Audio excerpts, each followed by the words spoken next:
पति पत्नी से बड़ा हमदर्दी जतावत की ये बोले कि एक बात बतावा, तोहरे औरतन के ऊपर कितनी जिम्मेदारी हो, घरे के, परिवार के, लड़कन के, बच्चन के, बुढ़वन के, खाना के, खेती के, गृहस्थी हर चीज के जिम्मेदारी रखत जात हूँ।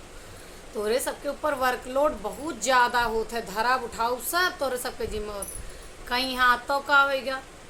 कहें कि हम ही सोचत रहें कि एक कानून ऐसा बने चाहिए जैसे कमिश्नर के डिप्टी कमिश्नर होते और एग्जीक्यूटिव इंजीनियर के नीचे डिप्टी एग्जीक्यूटिव इंजीनियर होते हैं, सब में डिप्टी होते हैं, सबके एक असिस्टेंट होते हैं अधिकारी इनके।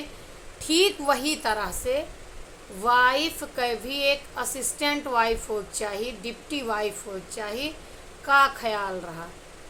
कहीं एक काम करा, एक अपने दोस्तन के ग्रुप में पूछा और उनसे कह दे वह अपने अपने पत्नी से जरा हेलमेट लगा के पूछिए नहीं मुँह